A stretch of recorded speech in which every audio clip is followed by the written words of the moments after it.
ہمارا پچھلا دروازہ تو بند ہے، اب تو ہم آگے کی طرف چلیں گے، اور تو ہمارے پاس کوئی راستہ ہے ہی نہیں، اور ہم کبھی بھی مایوس نہیں ہوں گے، اس لیے کہ اللہ نے بھی حکم دے دیا کہ مایوس نہیں ہونا۔ حالات مشکل ہوں گے، تکلیفیں آئیں گی، بہت چیخیں نکلیں گی، بہت تکلیفیں ہر طرح کی آئیں گی، لیکن ہم مایوس نہیں ہوتے ہیں، اس لیے کہ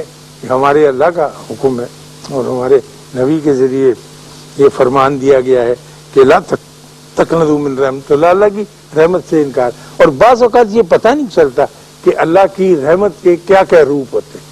آدمی تو یہ سمجھتا ہے نا کہ میرے ساتھ یہ زیادتی ہو گئی،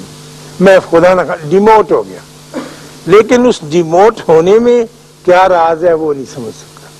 تو اس راز کو پکڑنے کے لیے ایک ڈائریکٹ کنیکشن اللہ کے ساتھ ہونا چاہیے، اور اس سے پوچھے کہ سر یہ میرے ساتھ ڈیموشن، میرے ساتھ یہ تنزلی کا کیوں تعلق قائم کیا گیا، پھر آپ کو پتہ چل جائے گا کہ کیوں۔ لیکن ہمیں اتنا وقت نہیں ملتا، پریشانی میں اتنا گم ہو جاتے ہیں، کبھی بھی یہ ہماری بڑی بدقسمتی ہے۔ بازاروں میں جانے کے لیے وقت مل جاتا ہے، تفریح کے لیے وقت ملتا ہے، دوستوں سے بات کرنے کی، اپنے ساتھ بیٹھنے کے لیے کوئی وقت نہیں ملتا۔ آپ یقین، میں آپ سے پوچھتا نہیں، میں بیچ بیچ میں شامل ہوں، میں اگر اپنی ذات سے پوچھوں کہ اے اشفاق احمد صاحب، آپ کو اپنے ساتھ بیٹھنے کا کتنا وقت ملتا ہے؟ آپ نے کبھی اپنا احتساب کیسے کیا؟ دوسروں کا احتساب تو ہم روز کر دیتے ہیں، اخباروں میں، کالموں میں، ایڈیٹوریلز کے اندر۔ میرا بھی تو ایک وجود ہے، میری بھی تو ایک شخصیت ہے، میں بھی تو یہ چاہوں گا کہ میں اپنے آپ سے پوچھوں کہ ایسا کیوں ہو گیا، اور اگر ایسا ہو گیا تو پھر خفیہ طور پر مجھے اس کا کوئی اعلان نہیں کرنا ہے، خفیہ طور پر اس کے لیے اللہ کی بڑی مہربانی ہے، اس نے ایک راستہ رکھا ہوا ہے توبہ کا۔ کئی تو آدمی کہتے ہیں نا کہ نفل پڑھیں، آپ ورد وظیفہ کریں، وہ چلے گا نہیں جب تک کہ آپ نے اس کیے ہوئے برے کام کے لیے توبہ نہیں کر لی۔ توبہ ضروری ہے، جیسے آپ کاغذ لے کے نہیں جاتے کہ ٹپا لگوا کے آ نیچے سے، پھر وہ آگے دستخط کر دے گا، پھر آپ کا کام چل جائے گا۔ تو توبہ وہ ٹھپا ہے جو لگ جاتا ہے اور بڑی آسانی سے لگ جاتا ہے۔ اگر آپ خفیہ بیٹھے ہوں، دروازہ بند کیا ہوا، اور اللہ سے کہیں کہ اللہ میں یہ پتہ نہیں مجھے کیا ہو گیا تھا، تو یہ ہو گیا اور میں اس پہ شرمندہ ہوں۔ میں یہ ریزن نہیں دیتا کہ ہیومن بینگ ویک ہوتا ہے، انسانی کمزوری ہے، یہ بہت فضول بات ہے، ایسی کرنی ہی نہیں چاہیے کہ جی مجھ سے یہ کوتاہی ہوئی ہے اور میں اس کی معافی چاہتا ہوں آپ سے، اور میں کسی کو بتا نہیں سکتا اس لیے کہ میں ایک کمزور انسان ہوں، کیوں بتاؤں؟ تو وہاں سے معافی مل جائے، پھر زندگی کا پھر راستہ ایک نیا بڑا شاندار، بڑا کامیاب چل نکلتا ہے۔ لیکن اگر آپ اپنے ماضی کو ہی اٹھائے پھریں گے، اس کی فائلیں ہی لیے پھریں گے، اور یہی رونا روتے رہیں گے کہ میرے ابا جی نے کیا کیا، دوسری شادی کر لی تھی فرض کیجیے انہوں نے، یا میرے ساتھ سختی کرتے رہے، یا انہوں نے بڑے بھائی کو زیادہ دے دیا، مجھ کو کچھ کم دے دیا، یا چھوٹے نے زیادہ لیے بڑا کم رہ گیا، یا شادی میں کوئی گڑبڑ، تو ختم نہیں ہوگا کبھی بھی کام۔ پھر تو آپ وہیں کھڑے رہ جائیں گے دہلیز کے اوپر، نہ دروازہ کھولنے دیں گے نہ بند کرنے دیں گے، جگہ میں پھنسے ہوئے رہیں گے۔ لیکن آپ کو تو shut the door behind you کر کے زندگی کو آگے، آپ اس کو تجربہ کر کے دیکھیے ایک مرتبہ کہ آپ نے اس بات کے سن چکنے کے بعد، جو میری نہیں ہے، میری لینڈ لیڈی، میری درجن کی بات ہے جو بہت اعلیٰ درجے کی صلاحی کرتی تھی اور ان کا بڑا نام تھا روم میں، ان کی بات پہ عمل کرتے ہوئے آپ دیکھیں کہ میں نے اس کو بھلایا اور رونا چھوڑا، اور ہر ایک کے پاس جا کر رحم کی اور عاجزی کی بھیک مانگنی ترک کی۔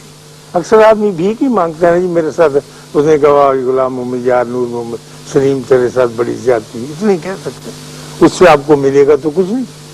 صرف دو لفظ ہیں جو آپ مجھ سے حاصل کر لیں گے اور سمجھیں گے کہ جناب میں نے بہت کچھ سر کر لیا، کلا آپ کا بدستور موجود رہے گا جسے سر کرنا ہے۔ تو اگر آپ کبھی بھی اتنی تقویت کہیں سے حاصل کر لیں کہ آپ بیٹھ جائیں اور تہیہ کر لیں کہ یہ ساری مشکلات، یہ سارے بل، یہ ساری یوٹیلٹی کے جو اتنے خوفناک، یہ تو آتے ہی رہیں گے، اور یہ تکلیف ساتھ ہے ہی ہے، اور بچے بھی بیمار ہوں گے، بیوی بھی بیمار ہوگی، خاوند کی بھی تکلیف ہوگی، جسمانی عارضے بھی آئیں گے، اور روحانی بھی اور نفسیاتی بھی، ان سب کے ہوتے ہوئے میں اتنا سا وقت نکال کے، جو اکثر کہا کرتا ہوں کہ مغرب کا وقت بڑا بہتر ہوتا ہے، یوں تو سارا ہی وقت اللہ کے ہے، لیکن اس وقت ذرا آدمی آسانی کے ساتھ دو وقت ملتے ہیں نا تو ذرا بہت آسانیاں ہو جاتی، اس وقت بیٹھ کے ضرور اپنی ذات کے ساتھ کچھ گفتگو،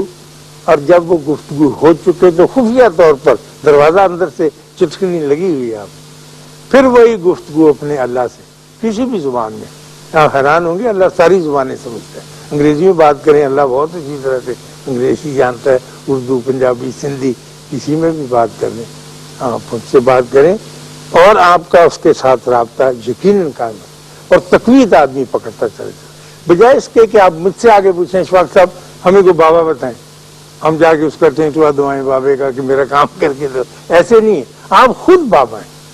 میں بار بار آپ کو یقین دلاتا ہوں، آپ نے اپنی طاقت کو جانا ہی نہیں، پہچانا ہی نہیں۔ وہ ہمارے یوگی کہا کرتے ہیں کہ ہاتھی کی طاقت جو ہے وہ سارے جانوروں سے زیادہ ہے، لیکن چونکہ اس کی آنکھیں چھوٹی ہوتی ہیں اس نے اپنے وجود کو پہچانا ہی نہیں، ہاتھی جانتا ہی نہیں میں کتنا بڑا ہوں، چھوٹی چھوٹی آنکھیں ہوتی ہیں۔ تو اس طرح سے ہم سب کی آنکھیں بھی اپنے اعتبار سے چھوٹی ہیں، اور ہم نے اپنی طاقت کو، اپنی صلاحیت کو جانا ہے۔ اللہ میاں نے تو انسان کو بہت